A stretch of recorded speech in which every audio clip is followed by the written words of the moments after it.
SEP FanFic Readings presents Thanks to the Photographs by Unstable Hufflepuff. Chapter 24. Forgiveness is Earned. Ron and Lavender Weasley's cottage was a cozy place with comfortable furniture, throw blankets and children's toys everywhere, and a number of decorative pillows that even Pansy would find impressive. Hermione sat at the kitchen table, across from Lavender herself, with 2-year-old Rose Weasley at her side, swinging her sock-clad feet back and forth as she listened attentively. Poppy Weasley had been laid down for a nap in the sitting room. "I take it you read my letter?" "Oh, yes, it was very enlightening," Hermione smiled, taking a sip of her tea. The teacup was pink with daisies painted on it. "I was hoping to further discuss a few of the things you mentioned. Before we get to that, however, how have you been?" Lavender glanced warily at Rose. "I'm not so sure we should be speaking about anything of importance while she's in the room. She tends to pick up on the things she hears." "Oh?" said Hermione, her face the picture of innocence. "Like what?" "She keeps referring to Ron as the king," said Lavender, glaring at Hermione. "You wouldn't happen to know anything about that, would you?" Hermione nearly took another sip of her tea. "That was petty, even by my standards." "I'm sure I don't know what you mean." Just then, Rose began humming the tune to Weasley is Our King. Sure." Lavender gave Hermione a wry look. "So I hear it's official. You and Malfoy." "That's right." "And you're apparently friends with Pansy Parkinson." "It's Pansy not now." "Your life really hasn't turned out the way I thought it would." "And whose fault is that?" said Hermione, and Lavender fell silent, going slightly red in the face. Her blush made her scars even more apparent, and Hermione sighed. "Listen, Lavender, I didn't come here to argue with you." "You didn't?" "No." "So you forgive me?" "I didn't say that." Lavender frowned at her tea. "Forgiveness is earned," said Hermione.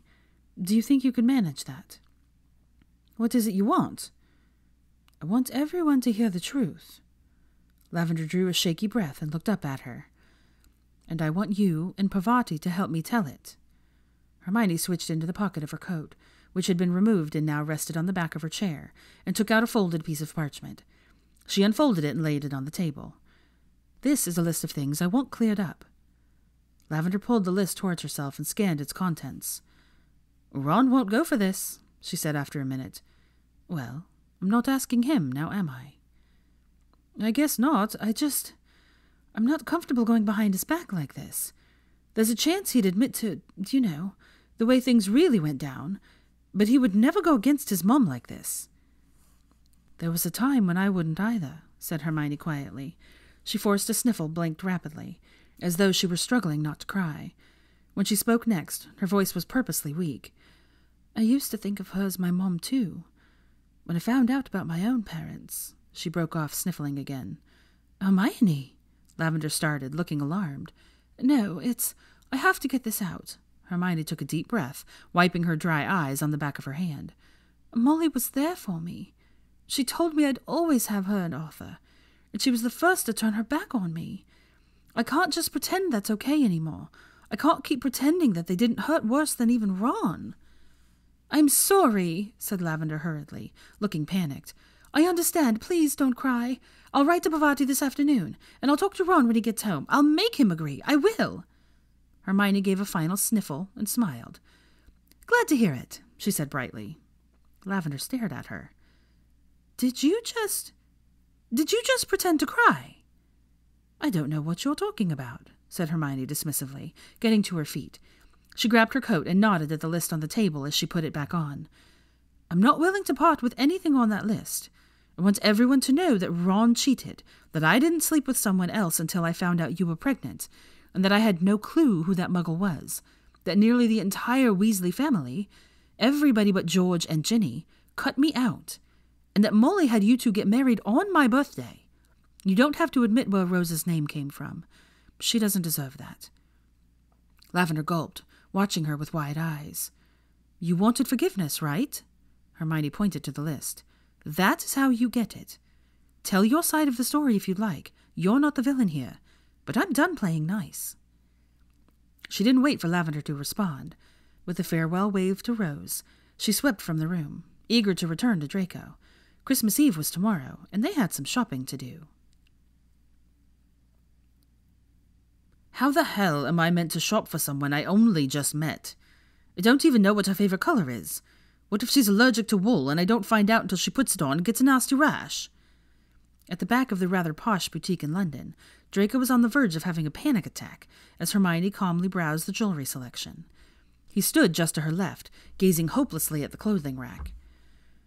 "How about this?" she said, waving him over. She pointed to a dainty silver tennis bracelet within the glass encasement. "I know she prefers simplicity when it comes to jewelry, and most of what she wears is silver anyhow." Draco came up behind her and rested his chin on her shoulder, studying the item in question. After a brief internal debate, he nodded decidedly. "Yes, that'll do nicely," he said. "And if she doesn't like it, I'll just tell her you picked it out. You, there," he added sharply to the nearest employee. "Forgive my boyfriend's rudeness," Hermione told the rather irritated young man. "I'm afraid he loses his tact when he gets nervous. We'd like to buy this one here." "Of course, ma'am. Not to worry." "Relax, would you?" she whispered to Draco, as the employee unlocked the encasement to receive the tennis bracelet. "Everything will be fine." Draco nodded jerkily, not relaxing in the slightest. She reached up and ran her fingers through his hair in a soothing motion, and he soon let out a long sigh, his shoulders untensing. "Andromeda already likes you. You don't have to try to win her over." "I know. It feels a lot more important now." Hermione laced her fingers through his as they followed the employee to the counter to pay. "Once we've gotten Teddy a gift," she said in an undertone, "why don't we have lunch at the Three Broomsticks? I think a butterbeer will make you feel better." "More like a gallon of fire whiskey." "You'll have butterbeer." An hour later, Draco sat opposite Hermione in a booth at the Three Broomsticks, sulkily sipping a foaming tankard of butterbeer and shooting envious looks at the burly man drinking fire whiskey at a nearby table. Hermione picked up a chip from the plate between them and tossed it at his face. "It's 1 in the afternoon, Draco," she said primly. "Minerva would lose her mind if word got out that we were day drinking in the middle of Hogsmeade again." "Very well," Draco said, sighing in defeat. He stretched out his legs under the table so that they were entwined with her own. "Explain those butteries to me again." "They're called batteries. They supply electrical power. A lot of things run on electricity in the Muggle world, so every home has a pack of batteries on hand at any given time. The device wouldn't work without them. If we hadn't gotten those batteries, Teddy's gift would be useless." He nodded his head, looking thoughtful. "Can an electricity device be charmed?" "Attempting to charm one normally ruins it," said Hermione. "But we wound up with the wizarding wireless somehow, so I assume yes. Why do you ask?" "Would it be fucked up if we charmed the sheep-counting device thing to project wolves instead of sheep? That way when Teddy can't sleep, instead of counting the sheep projected on his ceiling, he could count wolves." "It may be a little fucked up, but I think it's sweet. And if he doesn't like it, we can always change it back." Hermione trailed off, her stomach twisting unpleasantly as she stared open-mouthed at the entrance to the pub. The Weasleys had just walked in. Molly and Arthur stood at the front of the group, looking just as she remembered them as they scanned the area for a table large enough. Bill and Fleur were just behind them, little Victoire perched on the latter's hip, and nearest the door were Percy and his wife, Audrey, and their own daughter, Molly. "Hermione," Draco began, following her gaze, but he fell silent when she rose from her seat. She moved, almost drifting towards the Weasleys, a truly venomous smile playing on her lips. Molly, the elder, was the first to notice her, and she sucked in a deep breath, looking as though she'd just bitten into a lemon. "Mrs. Weasley," Hermione said pleasantly, coming to a stop and leaning up against the wall. She crossed her arms over her chest, smiling. "Miss Granger," said Molly shortly. She glanced around, brushing a flyaway hair out of her eyes. "You know, I think it's a little too crowded in here." "You're right," said Hermione. "Perhaps there's more room in the hogshead." Yes, perhaps there is. I suppose we ought to just—" "We're not going anywhere, Mum," said Bill plainly. He nodded towards a table near where Draco was still sitting, watching them from over the rim of his tankard.